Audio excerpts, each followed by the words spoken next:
Hello அருமை நண்பர்களே, Hello, dear friends. தேவன் உங்கள் எல்லோரையும் May God bless you ஆசீர்வதிப்பாராக. all. இது May this மகிமைக்குரிய be a நாளானதாய் glorious இருக்கட்டும். day for நம் the ஆண்டவரும் glory இரட்சகருமாய் of இருக்கிற our Lord இயேசு and கிறிஸ்துவனுடைய Savior நாமத்தின் Jesus மகிமைக்காக Christ. வெளிச்சம் Let உண்டாவதாக. the light எங்கெல்லாம் நீங்கள் wherever செல்கிறீர்களோ you அங்கு may go. ஜீவனானது Let அங்கு there be இருக்கட்டும், light, சமாதானமானது இருக்கட்டும். peace. நீங்கள் May you be சமாதானத்தை ministers அறிக்கையிடுகிற of peace. செய்தியாளராய் நீங்கள் இந்த இடத்தில் இருப்பீர்கள். சமாதானத்தை தருகிறவராக May you நீங்கள் அந்த be ஒளியாக இந்த இடத்தில் light, இருப்பீர்கள். யாரெல்லாம் enlightening இருளில் those இருக்கிறார்களோ who are in அவர்களுடைய darkness. வாழ்க்கைக்குள்ளாக நீங்கள் May you be ஆசீர்வாதமானதாகவே இந்த இடத்தில் இருப்பீர்கள். நீங்கள் செல்கிற எல்லா இடங்களிலுமே இது தேவனுடைய சித்தமானதா இருக்கிறது. உங்கள் எல்லோருக்கும், எனக்காக, நம் ஒவ்வொருவருக்காக, நம் வாழ்க்கைக்காக. சரியாக சொல்ல போனால் actually தேவனுடைய மிகப்பெரிய விருப்பமானது desire நம் ஒவ்வொருவரை குறித்து சிந்திக்கும் பொழுது of us இது என்னவென்றால், is that அவருடைய நாமமானது His name பரிசுத்தப்படுத்தப்பட வேண்டும் நம்முடைய வாழ்க்கையின் மூலமாக. in our lives. உங்களுக்கு தெரியுமா Do you know இதனுடைய அர்த்தமானது what it என்னவென்று? means தேவனுடைய நாமமானது பரிசுத்தப்படுத்தப்படுவது நம்முடைய வாழ்க்கையிலே என்று சொல்லும் பொழுது இதனுடைய அர்த்தமானது It means தேவனுடைய ரூபமானது of God நம் மூலமாய் இந்த இடத்தில் வெளிப்படுத்தப்படுவது. through our lives. இது நடைபெறும் பொழுது This happens. நாம் We இந்த ரூபமானது தேவனுடைய ரூபத்தை வெளிப்படுத்தும் பொழுது இங்கு பூமியிலே நாம் அவருடைய நாமமானது இங்கு பூமியிலே மகிமைப்படுத்துகிறோம். ஏனென்றால் பரலோகத்திலே அவர் எல்லா நேரங்களிலும் இந்த இடத்தில் பரிசுத்தப்படுத்தப்படுகிறார். அவர் பரிசுத்தத்தினுடைய பரிசுத்தமாயிருக்கிறார். அவர் பரலோகத்திலே பரிசுத்தப்படுத்தப்படுகிறார். அங்கு அவருடைய நாமம் பரிசுத்தப்படுத்தப்படுகிறது. ஆனால் இங்கு பூமியிலே கிடையாது. துரதிர்ஷ்டவசமாக இங்கு பூமியிலே அவருடைய நாமமானது அது அநேக மக்களாலே அவமானப்படுத்தப்படக்கூடியதா இருக்கிறது. அது அசட்டை பண்ணப்படக்கூடியதா இருக்கிறது. எனவே தேவன் பிதாவாக எல்லாரும் யாரெல்லாம் அவரை விசுவாசிக்கிறார்களோ அவராலே இந்த புதுப்பிக்கப்பட்டவராய் இருக்கிறார்களோ பரிசுத்தாவினாலே அவர் பிதாவாக அவர் பரிசுத்தப்படுத்தப்பட விரும்புகிறார். அவருடைய நாமமானது பரிசுத்தப்படுத்தப்படுவதை இந்த விரும்புகிறார் நம்முடைய வாழ்க்கையிலே, நம் வாழ்க்கையின் மூலமாக. எனவே அதன் மூலமாக அவருடைய ராஜ்யமானது இந்த மற்ற மக்களுடைய வாழ்க்கையின் மீதாகவும் வர முடியும். அதன் பிற்பாடு அவருடைய சித்தமானது நடைபெற முடியும் மற்ற மக்களுடைய வாழ்க்கையிலும் கூட இங்கு பூமியிலே. எனவே எப்பொழுது இயேசுவானவர் இங்கு ஆண்டவருடைய ஜெபத்தை நமக்காய் கற்றுக் கொடுத்தாரோ முதலாவது விண்ணப்பங்கள் என்று நாம் சொல்லலாம். இதன் தொடர்ச்சியாக பல மண்டலங்களில் இருக்கிற எங்கள் பிதாவே, உம்முடைய நாமம் பரிசுத்தப்படுவதாக. எங்களுடைய வாழ்க்கையிலே நான் இதை இந்த சேர்க்கிறேன். இந்த கடைசி பகுதி, உம்முடைய ராஜ்யம் வருவதாக எங்களுடைய வாழ்க்கைக்குள்ளாக. உம்முடைய சித்தம் பூமியிலே செய்யப்படட்டும், எங்களுடைய வாழ்க்கையிலே அது பரலோகத்திலே செய்யப்படுவதை போல. எனவேதான் அருமையான நண்பர்களே, எப்பொழுது இது நடைபெறுகிறதோ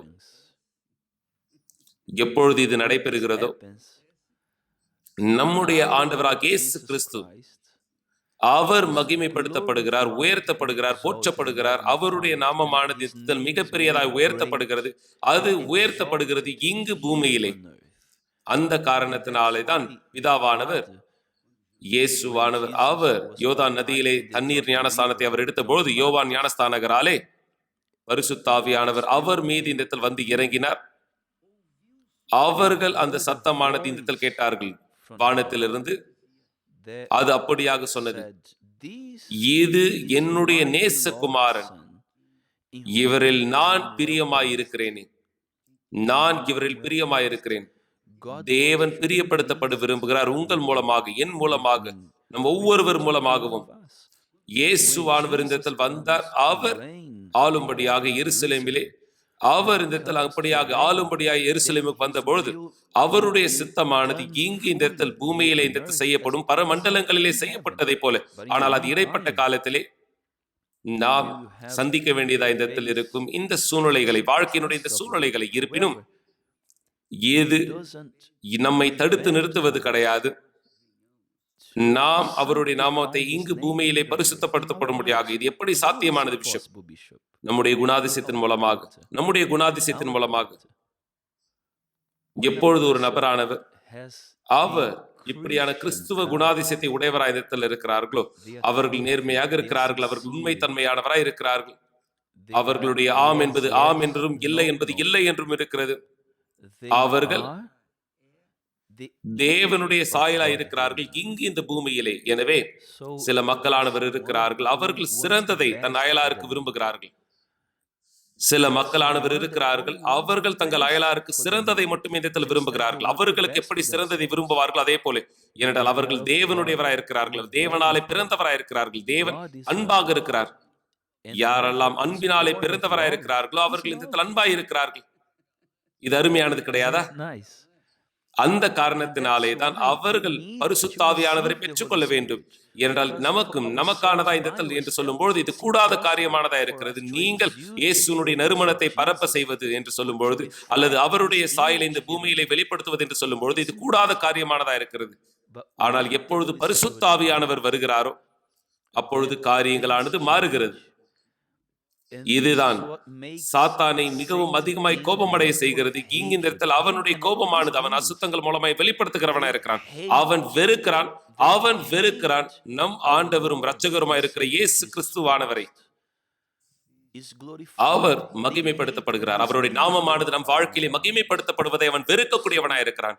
எனவே சாத்தான் எல்லாவற்றையும் இந்த இடத்தில் செய்கிறான், அழிக்கும்படியாக, அவன் நீக்கும்படியாக. எது சரியோ எது நீதியோ அதை நீக்கும்படியாக, எது நியாயமோ அதை விளக்கும்படியாக அவன் இந்த அழிவானது இந்த இடத்தில் உண்டாக்குகிறான். பிசாசானவன் எல்லாவற்றையும் அழிக்க இந்த இடத்தில் விரும்புகிறது, எல்லாவற்றிலும் வஞ்சிக்க விரும்புகிறது, மக்களை துரதிர்ஷ்டவசமாய் வஞ்சிக்கும்படியாக இந்த இடத்தில் வேலை செய்கிறது.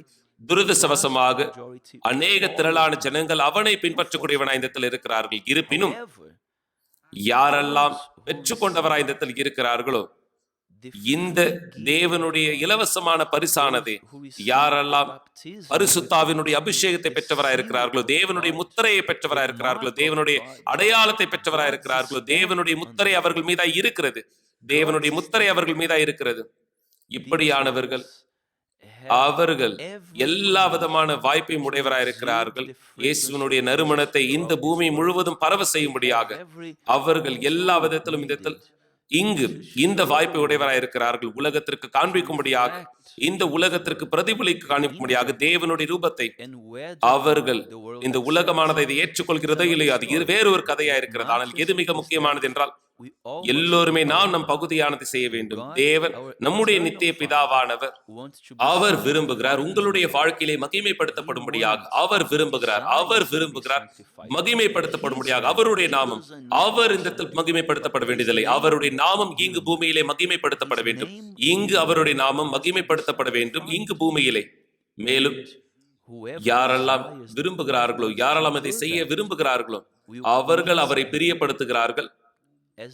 ஆண்டவராக இயேசு அவரை பிரியப்படுத்தியது போல மிக நிச்சயமாக அவர்கள் அவராலே கனம் செய்யப்படுவார்கள். மேலும் அவர்களும் இந்த சத்தமானதை கேட்பார்கள், இது என்னுடைய நேசகுமாரன், இது என்னுடைய நேசகுமாரத்தி, இவர்களிலே நான் பிரியமாய் இந்த இடத்தில் இருக்கிறேன். நீங்கள் இதை குறித்து யோசித்திருக்கிறீர்களா?